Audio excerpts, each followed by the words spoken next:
If you feel like you're grinding hard in Call of Dragons, but you're not getting the results you deserve, you're probably doing it wrong. Today I will show you how to redesign your gameplay to get way more value in way less time. If you want more tips like this, hit this like button and subscribe for smartest gameplay and comment below. With your current setup, I will personally reply in advance. Still here, this next point will literally save you hours of wasted time. Let's start from where it mattered the most, and this is your heroes. Are you actually getting value from your lineup or just leveling whoever looks cool? So for the heroes, I have to say that I think this is obvious for everybody. I mean, if you're an old player in Call of Dragons, you definitely stuck to a single troop. Even I think this is recommended even for mid spenders in this game. Stay with one lineup. Don't just leveling whatever you like. But you're going to see that maybe it's going to be a good idea to focus over some other heroes. I'm going to talk about the merits later in this video. But for now, I think this is one of the most important thing is to stay with one troop. And since we're at the stage where more and more new heroes are presented, and for example one of the new heroes right now is this bad boy Bahorn, people start questioning should they actually go for this hero. Now I currently can go and get this hero right now, but I'm still thinking should I actually go for this hero, and there is so many reasons that I will cover later in the video. But in general, we're at the stage playing Call of Dragons for so long, like 2 years. There is a 2 anniversary of this game, and we're presented with so many heroes. So at one point you're just going to fill your 5 legions, and this is going to what is going to matter. Because imagine if you want to for example replace Bertrand with some new other hot hero that is coming in the game. Now this Bertrand is like 6 stars, is awakened. This is so much investment. So the thing I want to say specifically for this point is just focus over the heroes. Even if the hero is old one, I'm going to share with you one secret. I focus over Velen after a year and half playing this game. The main reason I actually I invest in him by buying the daily bundles, and I even spent some universal tokens. The main reason I focus over Velen because I was like, this hero is from the gold keys, I will get him one day. Why should actually I invest in this hero? And it ended up after a year and a half I didn't even have him close to awaken it. Something that is actually the destiny of the season 1 heroes. Look at the Nico after 2 years. Yeah, he's like 5'3", 5'5", but still, he actually needs a lot of tokens, like 150 tokens to actually make him awaken it. So you can see that even if the hero is in the gold keys at one point, you should actually focus over this hero if you want to bring him in your lineups. And this is the reason I actually spent over Velen. And why I'm saying that? I'm saying that just because one hero is something that is from the gold keys, if it worked for you, it is better to actually focus over this hero from chasing the new shiny hero and build this awakened 6-star allegiance you deserve. And if you're unsure about the heroes to prioritize, you want to hear this one. And I'm going to cover a couple questions I actually get, and that was for the Garrison. For the heroes there, this is just one of the questions I'm getting, just presenting that. And as a mage main, my Garrison is actually Bertrand, Tocher Bertrand. The main reason is I'm mage main, and here is the thing how you can actually know. You have to know the strength of your troops. For example, if you're infantry main, well, Goresh Skogo definitely is going to be okay. Mogro Goresh is going to be your Garrison. Why I think like this is just by focusing over the heroes that is builded for your main troop, and by main troop I mean you're going to have so much from this troop. If you have like 1 million cavalry, most likely from your main troop, you're going to have like 2 million. And all of these heroes is actually boosting your main troop. So when somebody attack my castle, first thing, if I put Mogru Goresh, for example, and not actually Bertrand Tocher, well, I'm not going to do the same amount of damage like Bertrand Tocher. Now, of course, Mogro have the Garrison Tower tree. This is something like a must, and Tocher is having the Garrison Tower tree. But I'm getting the skill damage, and mages, well, mages is most not survive. This troop have the lowest survivability in this game. What do you mean by that? If you check the attack, the HP 167. The magic attack is 220. This is for tier 4, just for example, to make the picture more clear. So even marksmans have more HP from the mages. They have like 183, and my mages have how much they have? 167. So the survivability of the marksmans is better. The attack of the marksmans is better. Everything on the marksmans is better. I'm comparing it with marksmans just because, you know, if the marksman is having the biggest attack in the game, most likely they're going to have way less defense, like HP, defense, and so on. So mages is outperformed from all the troops here. The only exception is infantry have less attack from the mages, and the difference is not actually that big. 192, and here we have something like 220. So you see, by leveling up, awakening specific hero for your main troop, it's better to use this troop as your garrison. At least this is my philosophy. This is how I do the things. I have Mogro, I have Goresh, but I prefer to have my awakened 6-star heroes at the front lines of the garrison. And this is just a simple question that I cover, and this is about the garrison because I see it a lot of time. I don't know why people are getting rally.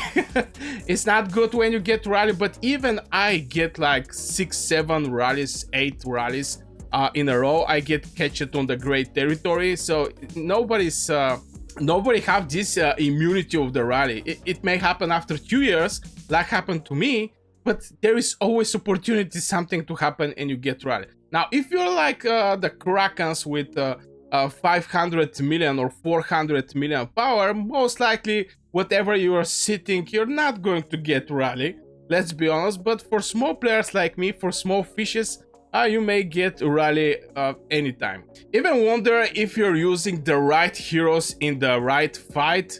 Well, don't skip this part, and I'm talking about the open field. Now, I already said a couple words about the garrison. I'm not huge fan of the rally enemy castles. Now, I have how to say it, a rampage period where one alliance make me so mad that I basically try to rally every single player that was there, but that was a long time before. Anyway, for the right troops, I think people are getting confused with this, and especially the marksman mains. And the main reason is right now no long range warfare. Well, the things is getting hard for marksmen, but you can easily just sit behind the front lines and you can kill the infantry. And infantry is actually the troop that is winning the fights. The main reason is when on the one side the infantry die, the other side, for example, your infantry die, and everybody from your side start running because they can get attacked by other infantry, you know, the surviving infantry from the enemy side. They can get attacked from the cavalry. Infantry, after all, can stop also cavalry.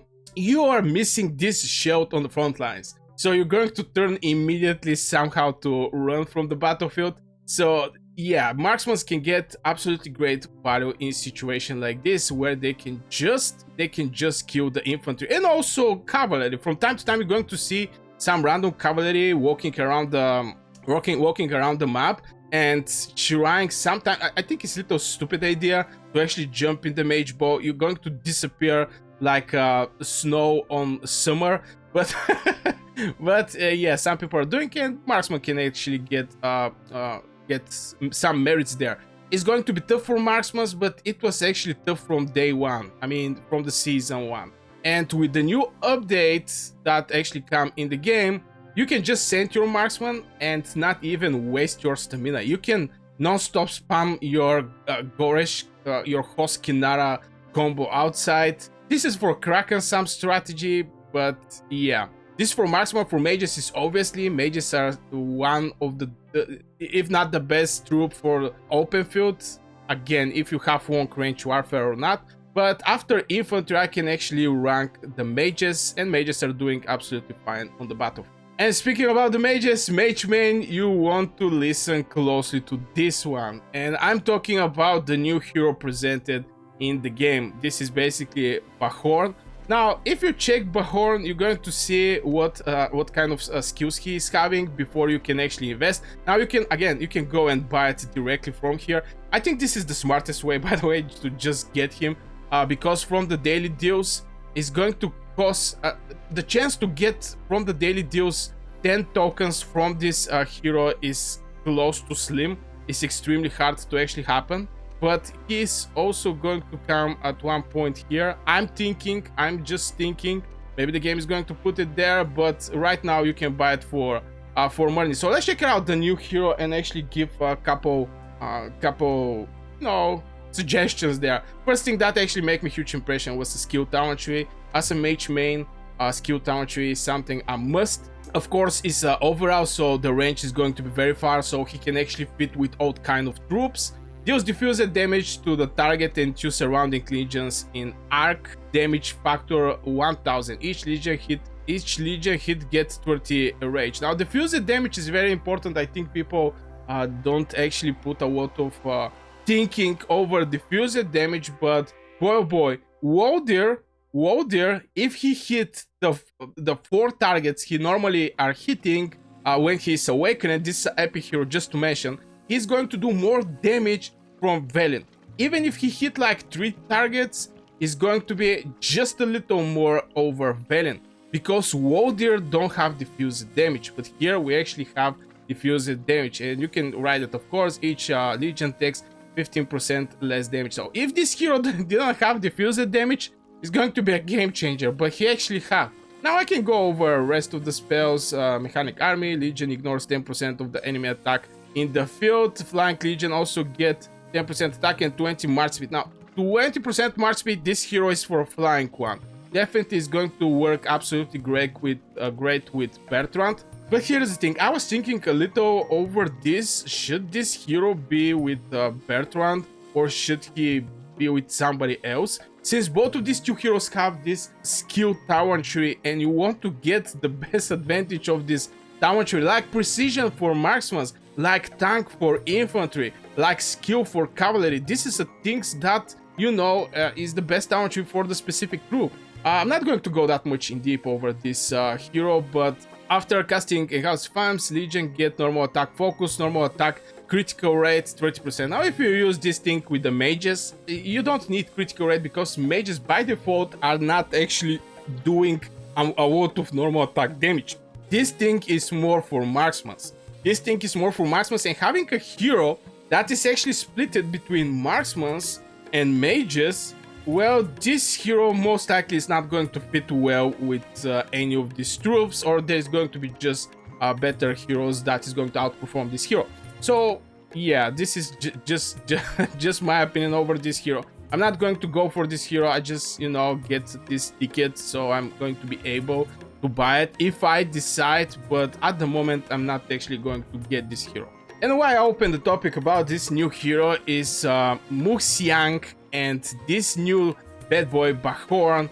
People are always are talking about a lot for these two heroes, and I think Hsiang is better from Bahorn. The main reason is Hsiang is also doing AoE damage. Let's start from there, but it don't have this huge split between mages and marksmen. Hsiang is actually helping the damage legions, not only boosting the normal attack, something that mages don't need, or just boosting the skill damage, something that most likely marksmen is not going to need that much. Even though we have Kinara, we have Nico, we have the two new heroes presented from the marksmen, but still, I think Hsiang is one idea better from Bahorn. Bahorn, yeah. Now let's talk about the farm. If you're farming too hard, this next one is going to blow your mind. And the main reason is, at the beginning, at season 1, I was only focused over gathering. You know, I was thinking there's going to be some rewards for the people who gather the most. But actually there is no rewards there. You only see your your face when you click the ranking and you go over the gathering. There is no use there, but still, should I actually go for farm or not? Maybe this is a better question.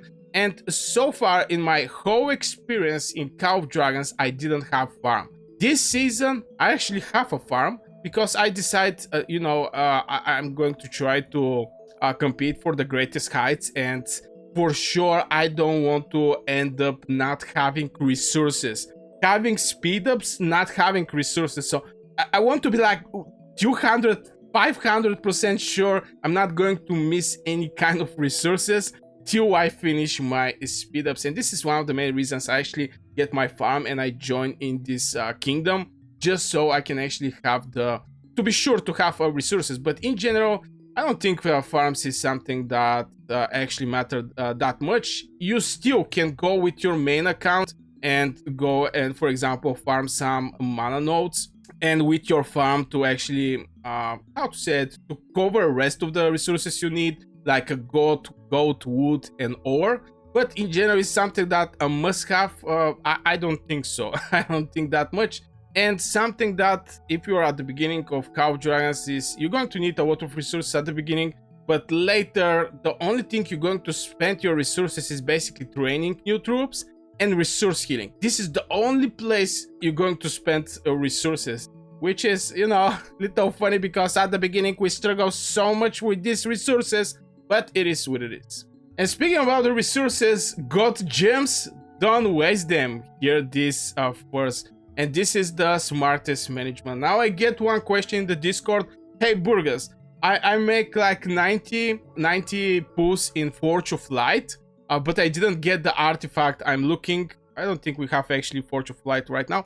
But yeah, I didn't get the artifact, and this is one of the suggestions I'm going to give you. Now, of course, I think everybody are familiar that you can actually get 5 of these keys every week. But forged artifact keys is just not enough. It's like 5 per week. So maybe it's going to be a good idea if you want to get some good artifacts. And hear me out, you're not going to need that much artifacts. Let's start from there. For example, right now I finish off my artifacts. I have my Phoenix Eye, I have a Breath of Gigantis, Infernal Flame, Mirage Orb, and Thunder Elegy. This is 5 artifacts for my 5 damaging Mage Legions. I don't need more artifacts. The main reason is, this magic attack, Legion HP. This is the best artifact, by the way. Thunder Elegy, from point of what is giving Legion HP is a game changer. Now I still prefer getting Breath of Gigantis, since, just for the spell, but for the attributes I can for sure say that Thunder Elegy is better. But this is not the point. The point is, for example, you're cavalry and you're looking for artifacts. I think the best way to go for, since artifacts don't have stamina, you just change the Legion and use the artifact again. There is no limitation of using the artifacts. And I think 5 artifacts is absolutely the best way to go. So if you need 5 artifacts for your whole gameplay, some of the artifacts are free to play. You're going to get them in the compendium, in the artifact draws. If you see in the probability, for example, this is a good infantry artifact. You can go for Kingslayer for cavalry, Phoenix Eye for mages, Shadow Blades for marksman. Also, Sorwan Blade is a good one for cavalry. What else? Wolf, Woman of Hero, not so sure. I think this is good for cavalry. Head of Kamasi is good for marksmen. You have, let's say, one artifact that is free-to-play player. You can actually get it from there. What now? Well, you can actually go and Forge of Light, for example, to get more artifacts. Or artifact throwback. This is the best, in my opinion, the best event. It comes very rarely. I actually participate just one time in this thing. But in artifact throwback, you can actually get your artifact you're looking for, and you're going to get one for free. You're going to get one from this throwback, for example, or just Forge of Light. You need just 5 artifacts. Few heroes, you can, change the heroes, switch the heroes, new hero are presented, it's better fitting, blah, blah, blah. But artifacts, I think 5 is enough for you. And of course, couple words about the heroes, especially, even though from the wiki spin, you can actually use some gems there. I'm not a huge fan of using gems in the Wookie Spin. I prefer to buy the bundles if I want to go for Wookie Spin. But in general, just get the 10 tokens from Wookie Spin. I think this is enough win for the heroes. Since, you know, you get from every day like 2 tokens from here and many events. Artifacts is actually the choke point of the gems. It's not actually the heroes. And we're talking about the heroes, we're talking about the artifacts, but PvP fans, this one is going to be crucial if you want to get more merits. And everything is about the timing. Now, it may sound funny, but everything is about the timing. You go out of the map, your alliance is fighting against other alliance. Let's check it out, for example, this one. Okay, here we have some merit straight, but in general, you're going to clash with other alliances. The main point here is if you have limited amount of troops, if you're not some huge spender in this game, well, I think it's going to be one idea better for you. Just stay behind and actually kill the infantry. It didn't actually matter if you're mage main, if you're marksman main, just kill infantry. And like this, you're just going to put troops in hospital from the counter attack. And boy oh boy, Gore's Kogo is something crazy counter attack, but not everybody can actually come with Gore's Kogo. I see lately a lot of Madeline Legions. I see a lot of Garwood Legions. I see a lot of Eliana Legions, Infantry Legions, and these heroes just don't have this crazy counter attack from what is having, for example, Gore's Kogo. But in general, this is one of the ways. The other thing is push with your alliance. This is with crucial importance. I said it in a couple of my videos, and I still see people get, how to say it, not getting the best potential of their troops. I see they're active, I see they come when there is a fight, but I see them a lot fighting small fights here and there, and there is a big chance you actually end up against legions that is way more strong from you. If you're fighting in small fights, there is a big chance you get catched by the cavalry, and boy oh boy, in Call of Dragons, cavalry become absolutely crazy. This is no joke. There are right now more and more people I see that is switching to cavalry, or at least making like 3 legions cavalry. Everybody is making the army groups with cavalry. Nobody's making infantry army groups. And back in the days, I was thinking infantry army groups is going to be the best thing you can actually go for, since, you know, this is tanks and everybody should have infantry on the battlefield. Why not just put your infantry in somebody army group? But a single infantry can stop off your 5 infantry, and with mages, with this splash damage, well, let's say you're going to get a lot of casualties in the hospital. So I think army groups is also for cavalry. So yeah, just use the advantage when you have it. This can be choke point. This can be going with your alliance in a push, even if it's going to be some open field. Oh, I have different opinion about joining Garrison rally and something like this. I think Garrison can actually get how to skip it. I mean, there is of course, there is places where you cannot skip the Garrison. This is obvious, but in general, I think there is a workaround for the Garrisons. Like 70%, 80% from the time, there is always work around with the building. For example, Garrison, and you put 1 tower. And I'm going to give you one more secret that I'm currently working on, and this is cavalry. Yeah, well, I know I already talked about the cavalry, but as a mage main, what the cavalry is supposed to mean?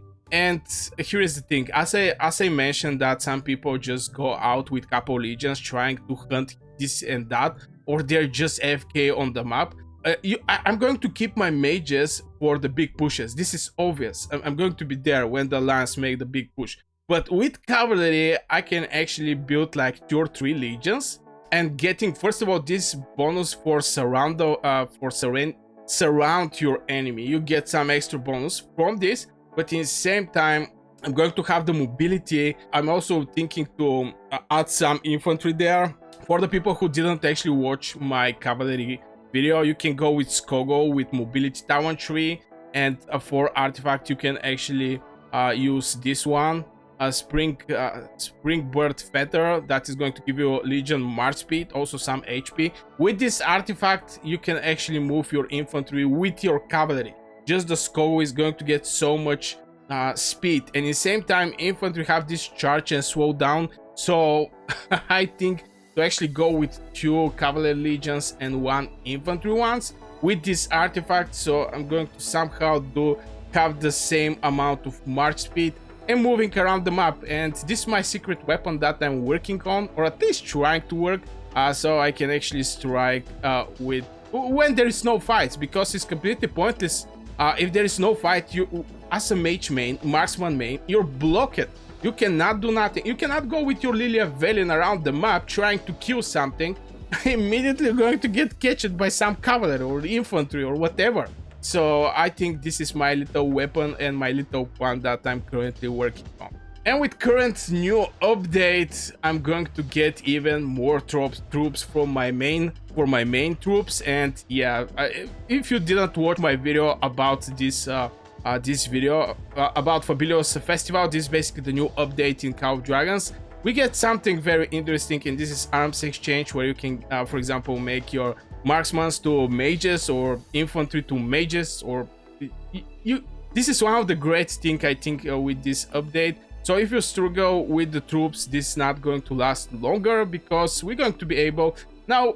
This feature was already present in the season 1, so I already retrained this thing before 5 months, but right now it's actually coming to the end game players, end game servers, and I think it's going to be great, just because you're going to get more from your main troops. It's just great news lately. And before you go, final tip from me, could be a game changer for your whole approach. And this is the thing about the meta things, to not actually follow what is meta if it's not related to your main troop, for example, or the heroes you already have. Yeah, right now the cavalry is a new meta, that's correct, but in the same time I'm mage main, so if I follow the new trends presented in each season, I just have to spend so much money. So my suggestion is follow the method that actually benefit what you already developed in the game. If this video helped you rethink your gameplay, like, subscribe, and comment your current hero lineup or gems strategy below. I will pick few to review in my next video, or I'm not quite sure I'm going to pick everybody, but definitely every comment you put below my videos is something that I read, and I sometimes make videos about it just because I think it's interesting and I think it's going to help more people. And don't forget to turn the notifications so you don't miss any of my new Call of Dragons videos. Sometimes I stream, but it's mostly for the members. I mean, after I do my stream, the streams go only for members. If you want to support the channel, you can also become a member and get early access to videos and live streams. And yeah, see you in the next video.